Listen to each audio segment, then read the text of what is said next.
இவருக்கும் வணக்கம்.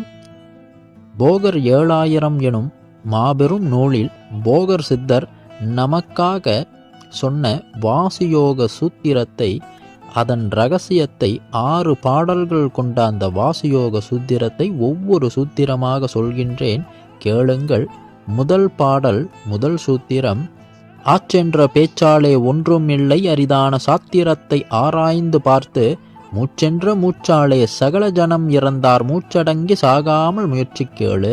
நாற்றென்று நடுமூலம் கண்ட தூன்றி நலியாமல் ஊட வீட்டில் கட்டி, தோற்றென்ற தேசி எங்கும் ஓடாதப்பா சோடகத்தில் சீவகளை இருப்புமாமே.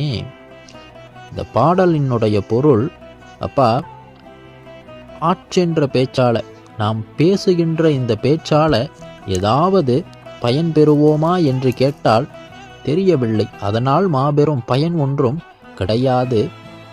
எத்தனை சாஸ்திரங்களை ஆராய்ந்து பார்த்து, உலகில் சர்வ ஞான சாஸ்திரங்களையும் நீங்கள் ஆராய்ந்து அதையெல்லாம் படித்து தேர்ந்தாலும் அதனால் ஏதோ பயனுண்டோ என்றால் பெரும் பயன் ஏதும் கிடையாதுப்பா.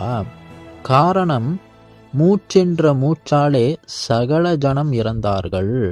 இந்த உலகத்தில் வாழக்கூடிய மனிதனான அனைவரும் மூச்சென்ற மூச்சால தான்ப்பா இறந்து போனாங்க.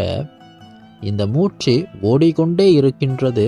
ஒரு நாள் நின்று விட்டால் இறந்து விடுகின்றார்கள். இப்படி உன்னால் முடிந்தால் மூச்சடங்கி சாகாமல் முயற்சி கேளு. அடுத்து சொல்றாரு, நாச்சென்று நடுமூலம் கண்ட தூன்றி நலியாமல் ஊட வீட்டில் கட்டி.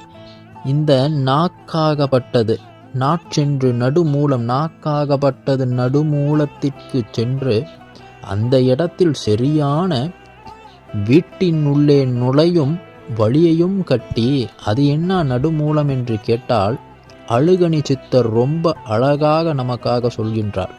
கண்ணுக்கு மூக்கடியோ காதோர மத்திமத்தில், உன்னாக்கு மேலேறி உன் புதுமை மெத்த உண்டு, உன்னாக்கு மேலேறி உன் புதுமை கண்டவருக்கு கண்ணுக்கு மூக்கடியோ என் கண்ணம்மா காரணங்கள் மெத்த உண்டே. அதாவது கண்களுக்கு மூக்கின் அடிப்பாகம், மூக்கினுடைய அடிப்பாகம்ங்கிறது கண்களுடைய இரு மத்திமத்தில் மூக்கு இணையக்கூடிய பாகம். மூக்கினுடைய நுனிப்பாகம் என்பது இரு மூக்கு துவாரத்துக்கும் நடு மையப்பகுதி.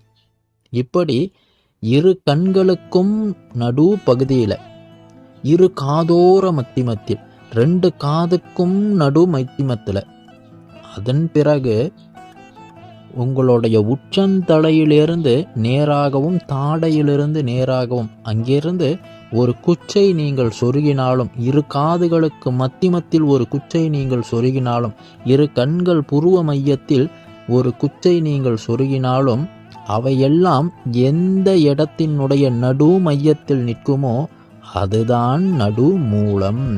அதுதான் உங்களுக்குள்ளே இருக்கக்கூடிய நடுமூலம். அந்த நடுமூலத்தில் இந்த நாக்காகப்பட்டது ஏறி, அந்த நாக்கு அதில் ஏறிய பிறகு, நாக்காகப்பட்டது அதை நாம் அண்ணாக்கு என்று சொல்வோம். அந்த அண்ணாக்கினுள் அந்த நாக்கு சென்ற பிறகு அங்கிருந்து சகஸ்தாரம்னு சொல்லக்கூடிய வீட்டுக்கு செல்லும் வழியை தேடி அதற்குண்டான பாதையை கட்டுவதுதான் முதல்ல யோகத்தினுடைய முதல் நிலைப்படி. அடுத்து சொல்றாரு, தோற்றென்ற தேசி எங்கும் ஓடாதப்பா சோடகத்தில் சீவகளை இருப்புமாமே.